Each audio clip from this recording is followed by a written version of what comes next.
गिबियाव जोंनि इउपिपिएल दोलोनि आफादगिरि आरो जोंनि गोजौ थाखोनि दैदेनगिरि बिथांमोनखौ हामबाय होनदों, क'र कमिटिखौ हामबाय होनदों। जोंनि गेजेराव गासैखौबो बिजिरलायनायनि गेजेरजों आंखौ 19 नं सिदली बियाबनिफ्राय बिजाथि महरै सायख'नायनि थाखाय आरो आं दिनै बिथांमोनखौ धन्यबाद होनायजों लोगोसे बिटिसिआव थानाय 35 लाख जोंनि जा बिटिआर बाखि भारतीय नागरिकजों लोगोसे नैबे जोंनि 19 नं सिदली बियाबाव 2,17,000 जोंनि भटार्सफोर दङ।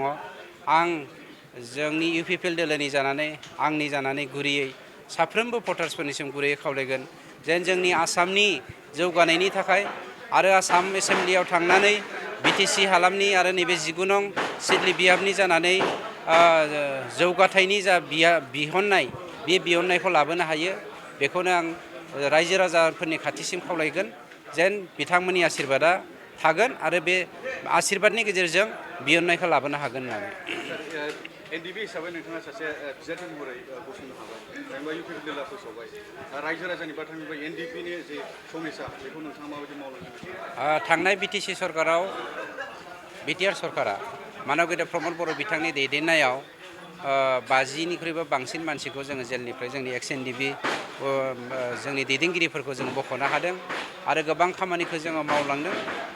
गासैबो हा हुनि जेंनाफोरखौ जों फोजोबनो नाजादोंमोन, नाथाय दिनै एनडिपिनि सासे सोद्रोमा जानानै आं दिनै बावहाय बे बाथ्राखौ बुंनो नागिराखै। आं सासे बर'लेण्डनि मा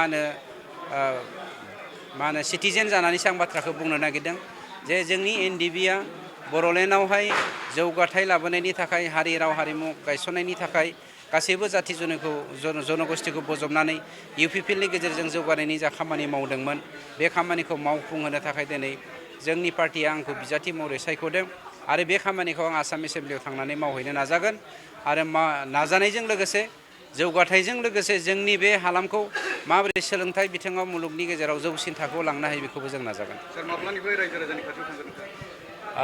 ओरैनो जों पार्टि हिसाबै गोबाव समनिफ्रायनो मावगासिनो दङ। दिनै बिजाथि डिक्लेयार होबाय हिसाबै बिजाथि महरै आं दानिफ्रायनो ओंखारबाय होननानै बुंनो हायो। मानोना आं दहायसिमाव दा जाखिनि खामानि मावदों बे पार्टिनिमोन, दा बिजाथि महरै आं ओंखारनायनि लामा लागोन। रायजो राजाफ्रा इउपिपिएल दोलोखौ बिनिखायनो भट होनांगौ। बिटिसिआव इउपिपिएलआल', आसामाव इउपिपिएलआल' मोनसे दोलो जे 26टा जाथि जनगोष्ठीखौ लानानै दिनै सान्थि गायसननो हादों। 26टा जाथि जनगोष्ठीखौ लानानै बर'लेण्डनि जेंनाफोरखौ सुफुंनो थाखाय जोङो लामा लानो हादों।